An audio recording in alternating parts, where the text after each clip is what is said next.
Hello, welcome back to my channel little things everyday by Gargi. আমি আজকে তোমাদের সাথে শেয়ার করব যে পেটদের নিয়ে ট্রেনে কিভাবে সফর করতে হয় এবং ট্রেনে পেটদের নিয়ে সফর করা সংক্রান্ত সমস্ত খুঁটিনাটি ডিটেলস। তাই স্কিপ না করে কিন্তু পুরো ভ্লগটা দেখতে থাকতে হবে, কারণ এই ভ্লগটা হতে চলেছে প্রচণ্ড এক্সাইটিং এবং খুব ইনফরমেটিভ।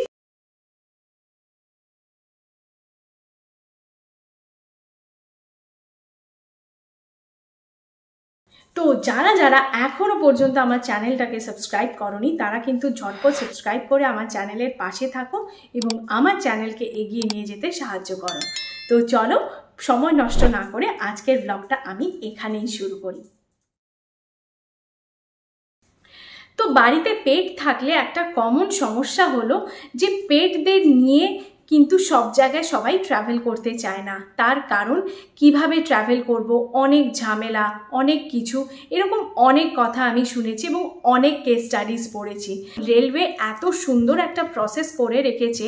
হ্যাঁ, প্রথম দিকটা একটু ঝামেলা লাগে ঠিকই, কিন্তু যখন তোমরা একবার এই প্রসেসটা শুরু করে দেবে তারপরে কিন্তু তোমাদের কাছে এই প্রবলেমটা একদমই প্রবলেম বলে মনে হবে না। তাই এই ব্লগটা দেখো আর পুরোটা কিন্তু প্রসেস জানতে পারবে এই ব্লগের মাধ্যমে।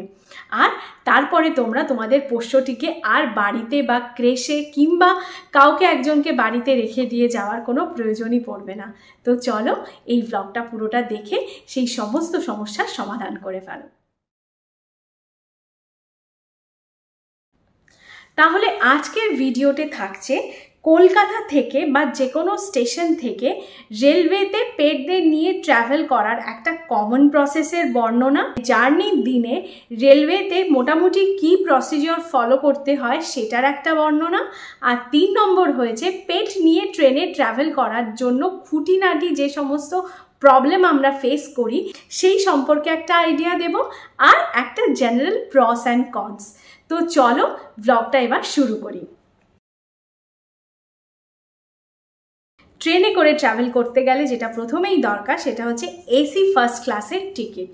তো এসি ফার্স্ট ক্লাসের টিকিট বলতে আমি যেটা আমাদের এক্সাম্পল দিয়ে বোঝাচ্ছি, আমাদের ফ্যামিলিতে আমরা অলওয়েজ ট্রেনে যখন ট্রাভেল করি তখন 2 জন ট্রাভেল করি এবং সাথে আমাদের পোষ্য থাকে, মানে লুসি থাকে।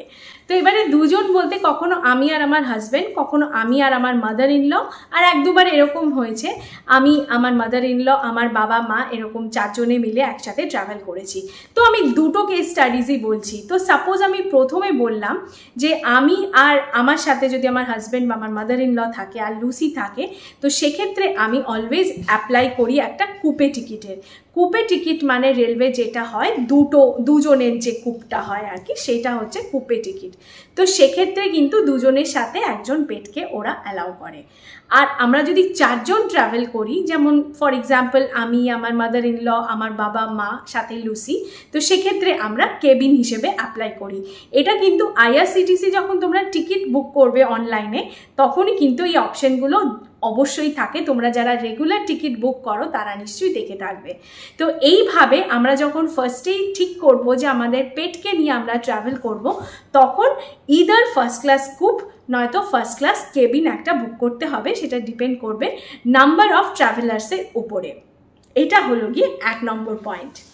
আচ্ছা, এইখানে একটা কথা বলে রাখি, লিগালি কিন্তু যে প্রসেসটা আমি বলছি সেই প্রসেসটা মেনটেন করেই আইআরসিটিসি রেলওয়েতে পেটদের নিয়ে ট্রাভেল করা উচিত। এইবার অনেকে বলবে আমি তো অমুককে দেখেছি এমনি এমনি নিয়ে গেছে, এত ফলো করতে হয়নি, কাউকে কিছু জানায়নি, টিটিও অ্যালাউ করে দিয়েছে, ব্যাস টিটিকে একটু টাকা খাওয়ালেই হয়ে যাবে। আইন থাকলে আইনের ফাঁকও থাকে, সেটা আমরা সবাই জানি। কিন্তু একবার যদি ধরা পড়ে যাও তাহলে কিন্তু সবারই হ্যারাসমেন্টের শেষ হবে না। সবথেকে বড় কথা, মানুষের হ্যারাসমেন্ট তো আলাদা কথা, আমরা কথা বলতে পারি, আমরা ঝগড়া করে বেরিয়ে আসতে পারবো, কিন্তু কোনোভাবে যদি ওকে বাজেয়াপ্ত করে নেওয়া হয় বা ওর সাথে কোনো খারাপ কিছু হয়, ভগবান না করুন, তাহলে কিন্তু আফসোসের শেষ থাকবে না।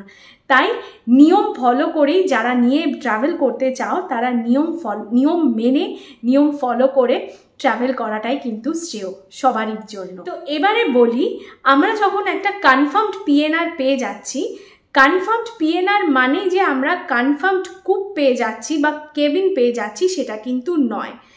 কূপ বা কেবিনের কনফার্মেশনটা কিন্তু আমরা পাই জার্নির ঠিক 4 ঘন্টা আগে IRCTC SMS এর দ্বারা। তো সেই কারণে যদি তোমরা ভাবো যে হ্যাঁ আমাদের কাছে সাকসেসফুল পেমেন্ট হয়ে গেছে, আমরা একটা কনফার্মড PNR পেয়ে গেছি, ব্যাস তাহলেই আমি এবার পেটকে নিয়ে ট্রাভেল করতে পারি, সেটা কিন্তু নয়। এটা খুবই দরকার একটা EQ প্রসেসে গিয়ে অ্যাপ্লিকেশন করে দিয়ে আসা, যাতে আমাদের রিকোয়েস্টটা প্রায়োরিটি পায়। তো সেই কারণেই করতে হয় কি, যে ওরা ওয়েট করে যে একদম আগের দিন অবধি যে অ্যাপ্লিকেশনগুলো ঢোকে সেই বেসিসে ওরা কিন্তু চার্ট লিস্টটা প্রিপেয়ার করে, সেটা থেকে কিন্তু ডিসাইড হয় যে কেবিন পাবো না কূপ পাবো। এটা হচ্ছে প্রসেস। তো এই কারণেই কিন্তু আমাদের প্রয়োজন পড়ে যারা পেট নিয়ে ট্রাভেল করো তাদের একটা EQতে গিয়ে অ্যাপ্লিকেশন দিয়ে আসার। তো EQ মানে হচ্ছে এমার্জেন্সি কোটা। যেহেতু আমরা পেট নিয়ে ট্রাভেল করছি সেই কারণে এমার্জেন্সি কোটাতে কিন্তু একটা অ্যাপ্লিকেশন দিয়ে আসা ম্যান্ডেটরি। তো PNR যখন আমরা কনফার্মড পেয়ে যাচ্ছি, তো সেটার পরে যেটা কাজ সেইগুলো নিয়ে আমি এবার বলছি। সেটার পরে আমার 1 নম্বর কাজ হলো গিয়ে ভেটেরিনারি যে ডক্টর আছে আমাদের পেটের, সেই ডক্টরের কাছ থেকে গিয়ে আমাদের ভ্যাকসিনেশন সমস্ত কিছু আপ টু ডেট আছে কিনা, বা যদি আপ টু ডেট না থাকে তাহলে ভ্যাকসিনেশনটাকে আপ টু ডেট ইমিডিয়েটলি করা। তারপরে জার্নির ঠিক 24 থেকে 48 ঘন্টা আগে আমাদের একটা সার্টিফিকেট ইস্যু করাতে হয় ভেটের কাছ থেকে, যেই সার্টিফিকেটটা হচ্ছে গিয়ে ফিট টু ট্রাভেল সার্টিফিকেট। তো একটা হচ্ছে গিয়ে সেই 2 রকমের হয়, কেন বললাম, একটা হচ্ছে অ্যাপ্লিকেশন হাতে লেখা, যেরকম ডক্টর অ্যাপ্লিকেশন করে দেন লেটার হেডে সেই অ্যাপ্লিকেশন, আর একটা হচ্ছে যেটা আমি একবার পেয়েছিলাম আমার যে গভর্নমেন্ট হসপিটালে আমি যিনি লুসিকে চেক করেন তিনি করে দিয়েছিলেন। সেটা হচ্ছে গভর্নমেন্টের একটা ফর্ম থাকে ট্রাভেল পারপাসে, সেই ফর্মটাকে ফিল আপ করে সেই ফর্মটাতে সমস্ত কিছু ইনফরমেশন ভরে দেওয়া। এবার কি কি ইনফরমেশন থাকে আমি স্ক্রিনেও দিয়ে দিচ্ছি আর আমি মুখেও বলে দিচ্ছি। ইনফরমেশনগুলোর মধ্যে সবথেকে প্রথমে যেটা থাকে আমাদের পেটের ডিটেল, পেটের স্পিসিস, পেটের নাম, সেটা ম্যান্ডেটরি নয় যদিও, পেটের এজ, সেক্স, ব্রিড নেম, এই কয়েকটা জিনিস কিন্তু ম্যান্ডেটরি মেনশন হতে হবে। আর মোড অফ ট্রান্সপোর্টেশন, মানে আমরা রেলওয়েতে যাচ্ছি নাকি আমরা এয়ারওয়েতে যাচ্ছি। আর লাস্টে থাকতে হবে ভেটের সিগনেচার এবং স্ট্যাম্প। এইটা হচ্ছে পুরোপুরি অ্যাপ্লিকেশন করো বা ফর্ম করো এই ইনফরমেশন থাকা কিন্তু ম্যান্ডেটরি, আর পুরো জিনিসটা কিন্তু থাকতে হবে একটা লেটার হেডে। তো আমরা যখন ট্রাভেল করবো, আমরা যে ডকুমেন্ট সাবমিট করতে যাব EQ ডিপার্টমেন্টে, পেটের fit to travel certificate from the vet 1 number, 2 number হচ্ছে গিয়ে vaccination certificate up to date থাকতে হবে, সেটা পুরো একটা জেরক্স কপি থাকতে হবে। 3 নম্বর হচ্ছে পেট প্যারেন্ট যারা ট্রাভেল করছেন তাদের যে কোনো একজন যার নামে ভেট সার্টিফিকেট ইস্যু করবে, তারই নামে আধার কার্ড বা পাসপোর্ট বা যাই ডকুমেন্ট থাকে ভ্যালিডটা আমরা আধার কার্ডই দিই, তো আধার কার্ডের একটা জেরক্স কপি, এটা টিকিটের জেরক্স কপি, যেটা কনফার্মড PNR টিকিট আছে সেই কনফার্ম PNR সহ টিকিটের একটা জেরক্স কপি। যে পয়েন্ট, সেই 5টা পয়েন্ট আমি কিন্তু ক্যাপশনেও লিখে দিচ্ছি, মানে এই স্ক্রিনেও কিন্তু লিখে দিচ্ছি, তাহলে তোমাদের স্ক্রিনশট নিয়ে রাখতে সুবিধা হবে। একটা অ্যাপ্লিকেশন, যে অ্যাপ্লিকেশনটার মধ্যে আমাকে লিখতে হবে, মানে অ্যাজ আ পেট প্যারেন্ট যে ট্রাভেল করছে বা যার ডকুমেন্ট সাবমিট করা হচ্ছে এবং যার নামে ফিট টু ট্রাভেল ইস্যু করা হচ্ছে, এই অ্যাপ্লিকেশনটা তাকেই লিখতে হবে। এখানে আমি EQ ডিপার্টমেন্টে যা যা সাবমিট করতে হয় সমস্তটা তোমাদের সাথে শেয়ার করলাম, আশা করি তোমাদের বুঝতে সুবিধা হবে। নর্মালি আমি এটা EQ অফিসে গিয়েই বানাই, তার কারণ অনেক ক্ষেত্রে EQ অফিস একটা ফর্ম দেয়, আবার অনেক জায়গায় হাতে লিখতে হয়। তো তাই যেদিন EQ অফিসে যাবে সেদিন সাথে এক্সট্রা পেপার এবং পেন রেখো, যাতে তোমাদের সুবিধা হয়। নিয়ে গিয়ে EQ অফিসে জিজ্ঞেস করে কাকে মেনশন করতে হবে সেটা আমরা ওখানেই জিজ্ঞেস করতাম, ওখানে জিজ্ঞেস করে বাকি তারপরে অ্যাপ্লিকেশনটা লিখে নিয়ে সিগনেচার সাইন ওদেরকে দেখিয়ে করে নিতাম। ঠিক আছে, এটা কলকাতা থেকে আমরা যখন করতাম এই প্রসেসটাই মেনটেন করেছি। এটা কিন্তু স্টেশন টু স্টেশন ডিফার করে। এবার যখন চেন্নাই থেকে করেছি, ওদের একটা ইনস্ট্যান্ট ফর্ম থাকে, সেই ফর্মটাতে সমস্ত ইনফরমেশন, যা যা ইনফরমেশন থাকবে সেই ইনফরমেশনগুলো মানে ভরে আর কি ওখানে ড্রপ বক্সে বাকি সব যে 5টা জিনিস বললাম সেই 5টা জিনিসের সাথে ড্রপ বক্সে ফেলে দিয়ে আসতে হবে। এই হচ্ছে ইকিউ প্রসেস। এটা করতে হবে জার্নি 24 থেকে 48 ঘন্টা আগে। অ্যাপ্লিকেশনটা ছাড়া বাকি যে 5টা ডকুমেন্ট আরেক সেট কপি ও জেরক্স কপি তোমাদের নিজেদের কাছে রেখে দিও, কারণ জার্নির দিন যখন তোমরা স্টেশনে যাবে, স্টেশনে আরেকটা টিকিট ইস্যু করবার সময় কিন্তু ওদের কাছে একটা সাবমিট করতে হয়। এটা কিন্তু স্টেশন টু স্টেশন ভ্যারি করে, অনেক স্টেশনে নেয় আবার অনেক স্টেশনে নেয় না, ডিপেন্ড করছে কোন অফিসার থাকবে তাদের উপরে। আর এখানে বলি কোন অফিসে আমরা যাব। তো আমি আমার এক্সপিরিয়েন্স থেকে বলতে পারি যে হাওড়া থেকে সাউথ ও সাউথ ইস্টার্ন রেলওয়ে জার্নির জন্য কিন্তু গার্ডেন রিচের এই রেলওয়ে অফিসে যেতে হবে। ফর এক্সাম্পল, আমরা চেন্নাই এবং মুম্বাই দুটো ট্রাভেলের জন্যই কিন্তু গার্ডেন রিচের এই নিউ অ্যাডমিনিস্ট্রেটিভ বিল্ডিংয়ে গেছিলাম। আর ওখানকার ইকিউ ডিপার্টমেন্টে যে কাউকে জিজ্ঞেস করলেই কিন্তু ওরা তোমাদেরকে গাইড করে দিতে পারে। এইবারে আমি সোজা চলে আসছি জার্নির দিনের ঘটনা। তো প্রথম কথা যেটা বলা, যেদিন জার্নি করবে যেখানেই যাও না কেন, তোমরা চেষ্টা করবে অ্যাটলিস্ট 2 থেকে 2.5 ঘন্টা আগে স্টেশনে পৌঁছে যাওয়ার। পার্সেল অফিস খুঁজে যেতে হয়, বেসিক্যালি পার্সেল অফিসেই এই কাজগুলো হয়। তো হাওড়া স্টেশন বা যে কোনো স্টেশনে গেলেই পার্সেল অফিসটা খুঁজে তোমাদের যেতে হবে এবং সেই পার্সেল অফিসে গিয়ে তোমাদেরকে আগে ওয়েট করাতে হবে। এবারে লাকিলি হাওড়া বা সাঁতরাগাছিতে কিন্তু লুসিকে ওয়েট করাতে হয়নি, আমাকে ওয়েট করাতে হয়েছিল চেন্নাই স্টেশনে, কারণ ওরা কিন্তু রুলের ব্যাপারে একটু স্ট্রিক্ট ছিল। তো যাই হোক, তো পার্সেল অফিসে গিয়ে যখন টিকিট আমরা বুক করব, লুসির নামে ওরা টিকিট বুক করে দেবে। মোটামুটি লুসির যা ওয়েট, সেই ওয়েটের উপর ডিপেন্ড করে আমাকে 900 থেকে 1200-র মধ্যে অ্যামাউন্ট হেরফের করেছে। তো পার্সেল অফিসে টিকিট ইস্যু করবার পর ওরা একটা টিকিট ইস্যু করে আমাকে দেবে। ইস্যু করে দিলে সেই টিকিটটা কিন্তু আমাদের সাথে রাখতে হবে। ওটাই কিন্তু পার্সেলের টিকিট, মানে ওটাই কিন্তু আমার যে সাথে ডগ ট্রাভেল করছে সেটাই কিন্তু ওর টিকিট। তো টিটি যখন আমাদের সাথে আসবে ট্রেনে দেখা করতে, তখন কিন্তু লুসির টিকিট দেখতে চাইলে বা ডগের টিকিট দেখতে চাইলে তোমাদেরকে ওই টিকিটই দেখাতে হবে। এবারে আমি যেটা আসবো সেটাতে হচ্ছে যে পেট নিয়ে ট্রাভেল করতে হলে কি কি জিনিসগুলো মেনটেন করা উচিত। 1 নম্বর ব্যাপার হচ্ছে গিয়ে যে তোমরা কুপে পেলে তো খুবই ভালো, 2জনের কামরা পাও কি 4 জনের ফ্যামিলি থাকো, তাহলে পেটও ভালো থাকবে, সেটা তো একটা খুব ভালো ব্যাপার। আর আমার লুসির যেমন একটুখানি সোশ্যাল ইস্যুস আছে, সেই কারণে ওর সাউন্ডে যেমন সমস্যা বা ও সোশ্যালাইজ করতে সমস্যা, সেই মানে প্রথমবারে যেরকম ভয় ছিল, পরের বারগুলোতে অনেক বেশি অ্যাকাস্টামড হয়ে গেছিলো ওই শব্দটার সাথে বা ওই এনভায়রনমেন্টটার সাথে।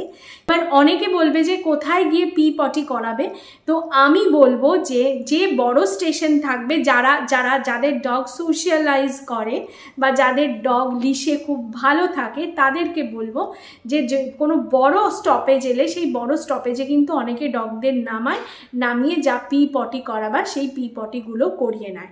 কিন্তু আমার ক্ষেত্রে এটা কাজে দেয় না, তার কারণ আমার ডগও পি পটি করে না পুরো রাস্তায়, ও অলওয়েজ নেমে স্টেশনে বা হোটেলে পৌঁছে করে দেয়।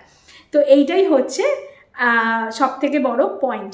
তো তাই যেহেতু পি পটি যাদের ডগও রানিংয়ে পি পটি করতে চাইবে না, তাদেরকে বলবো যে হালকা খাওয়াতে।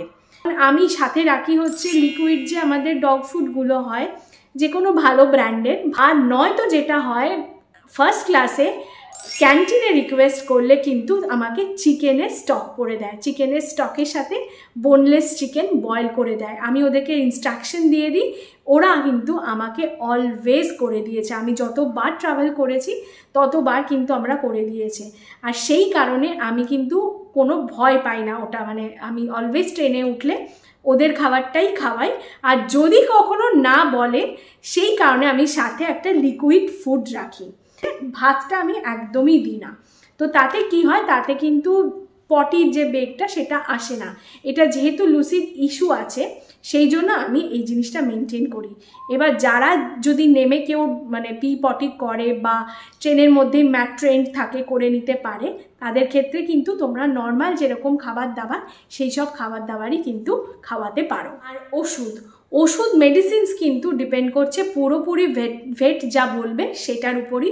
কিছু রেগুলার ওষুধ থাকলে সেই রেগুলার ওষুধগুলো ক্যারি করো, আর যদি মনে হয় যে রাস্তায় এমার্জেন্সি পারপাসে যদি কিছু লাগে তাহলে যেগুলো রাখতে পারো সেটা হচ্ছে ভমিটিংয়ের ওষুধ আর পেট খারাপের ওষুধ আর অবভিয়াসলি অ্যাসিডিটির ওষুধ। এই যেগুলো কমন ভেট সাজেস্ট করবেন সেই ওষুধগুলোই কিন্তু রাখা উচিত। বলবো কিছু যেগুলো করা উচিত নয়। প্রথম কথা, তোমার ডগো তোমার সাথে থাকবে, তোমার ডগর সিট তোমরা সে যাই করুক না কেন, যদি পিও করে পটিও করে, অলওয়েজ যদি রাস্তাতেও করে তোমরা ওপেন থাকবে যাতে সেই জিনিসগুলো তোমরাই ক্লিন করো। তোমার ডগর জন্য যেন বাকি যারা থাকবে তাদের স্টেইনটা যেন বা তাদের জার্নিটা যেন নুইসেন্সে পরিণত না হয় সেটা খেয়াল রাখা কিন্তু তোমাদেরই দায়িত্ব। টিস্যু এবং একটা ক্লিনার আমার সাথে যেমন সবসময় একটা ডেটল থাকে আর টিস্যুর পাউচ থাকে, সেই সমস্ত জিনিসগুলো কিন্তু নিজেদের সাথে রাখবে। আর সাথে কিছু ড্রাই ফ্রুটস রেখো, যেমন বিস্কিটস, ট্রিট যদি থাকে তো জার্নি পারপাসেরই, যদি রেগুলার ট্রিট নাও দাও জাস্ট জার্নি পারপাসে কিছু ট্রিট রেখো, যাতে যদি সলিড খাবার না খেতে চায় তাহলে অ্যাটলিস্ট যাতে ওগুলো খেতে পারে। অ্যান্টিটিক কোনো ওষুধ খেয়ে থাকে ডগো, তাহলে সেই অ্যান্টিটিকের ওষুধও যদি ডিউ থাকে সেটাও করে দিও, কারণ স্টেশনে কিন্তু দুবারই এরকম হয়েছে লুসি কিন্তু ইনফেস্টেড হয়েছিল টিকের দ্বারা স্টেশন থেকে। একবার লাকিলি আমাদের কিছু হয়নি, জাস্ট টিক 3টে ছিল, আমি বের করে দিয়েছিলাম, কোনো প্রবলেম হয়নি, স্নান করিয়ে দিয়েছিলাম, ব্যাস দ্যাটস ইট। কিন্তু সেকেন্ড টাইম যেটা হয়েছিল টিক বাইট থেকে ফিরে আসার পরে কিন্তু ওর ব্যাবেশিয়া হয়েছিল। তোমরা যারা পেট প্যারেন্টস তারা জানো ওটা কিন্তু একটা ফ্যাটাল ডিজিজ। তো তাই জন্য যদি তোমাদের স্পট অন লাগাও, তোমরা স্পট অন লাগিয়ে নিও জার্নির আগে, বা তোমরা যদি ব্র্যাভেক্টো বা সিম্প্যারিকা খাওয়াও তো সেই ওষুধগুলো যেন আপ টু ডেটেড থাকে সেটা খেয়াল রেখো। আর স্টেশনে হাঁটা চলা করার পর অবভিয়াসলি ওরা যেহেতু তোমাদের সাথেই থাকবে, তোমাদের বেডেই থাকবে, তো সেই কারণে সবারই একটা কমন কোয়েশ্চেন থাকে আমরা পা কী করে ধোয়াই। তো আমি যেটা করি সাথে আমি একটা রাখি, মগ রাখি আর কি। তো সেই মগে জল নিয়ে আর একটা আমাদের ওর যে পেট শ্যাম্পুটা থাকে সেই শ্যাম্পুটাও অলওয়েজ আমার সাথে থাকে, অবভিয়াসলি সেটা তো থাকবেই। তো সেই শ্যাম্পুটা দিয়ে আমি পাটাকে ভালো করে পরিষ্কার করে ওয়েট টিস্যু দিয়ে ক্লিন করি, ব্যাস তারপর she is good to go. আপাতত তোমার মনে হচ্ছে না আমি কোনো পয়েন্টস ছেড়ে গেলাম বলে। যদি কিছু ছেড়ে থাকি তাহলে আমাকে ডেফিনেটলি কমেন্ট সেকশনে জানিও, আমি সেই কমেন্টসে ডেফিনেটলি অ্যান্সার করে দেব। তো চলো, আশা করি এই ব্লগটা তোমাদের কাছে খুব হেল্পফুল হলো। যদি ভালো লেগে থাকে তাহলে লাইক করো, কমেন্ট করো, শেয়ার করো সকলের সাথে, চেনা পরিচিতদের সাথে, অ্যানিমাল লাভারদের সাথে, পেট প্যারেন্টসদের সাথে, যাতে আর কি আর পেটকে বাড়িতে রেখে পেটকে নিয়ে যাওয়া মানে প্রচুর ঝামেলা, এত প্রসেস, এগুলো না ভেবে একবার প্রসেসটা করে দেখতে পারো, তারপর তোমাদের কাছে এই প্রসেসটা নিয়মিত হয়ে যাবে। তো সুতরাং আর পেটদের বাড়িতে রেখে দিয়ে যেও না, বা কোনো ক্রেশে রেখে দিয়ে যেও না, বা পেটদের জন্য বাড়ির কোনো মেম্বারকে স্যাক্রিফাইস করতে হবে এই দিনটাও কিন্তু চলে গেছে। তোমরা পেটদের নিয়ে সাথে ঘোরো এবং ওদেরকেও আনন্দ করার সুযোগ দাও, ঠিক বাড়ির অন্যান্য যে কোনো সদস্যদের মতন। তো চলো, আজকের ব্লগটা এখানেই শেষ করলাম।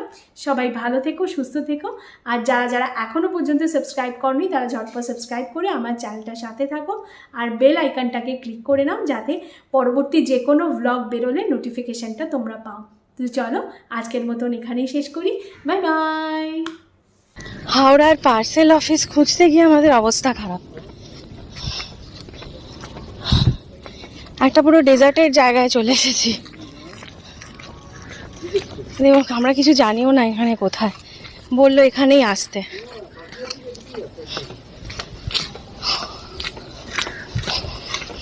17 থেকে 23 নম্বর প্ল্যাটফর্মের দিকে আসবার যে গলিটা, সেই গলি দিয়ে ঢুকলাম, এখন বলছে এইদিকে আসতে হবে। এইখানে তো লুসিকে আনাটা অসম্ভব ব্যাপার যদি না গাড়ির ব্যবস্থা থাকে। বহুত কষ্টে আমরা পার্সেল অফিসটা খুঁজে বের করেছি। এটা হচ্ছে একদম নিউ প্ল্যাটফর্মের 17 থেকে 23 যেখানে আছে তার মাঝখানে, মানে পুরনো প্ল্যাটফর্ম আর নিউ 17 to 23 মাঝখানে একটা রাস্তা। আমি ব্যাক ক্যামেরাতে দেখাচ্ছি তাহলে এতটাই ডেজার্টেড একটা জায়গা।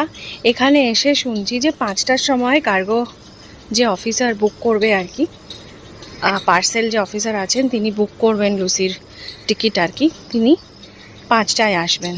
তো এখন বাজে 4:11, আমাদেরকে ততক্ষণ অবধি ওয়েট করতে হবে। Trust me, this is the first time. আমি লাস্ট 3বার ধরে লুসিকে নিয়ে ট্রাভেল করছি, 3 বা 4 বার।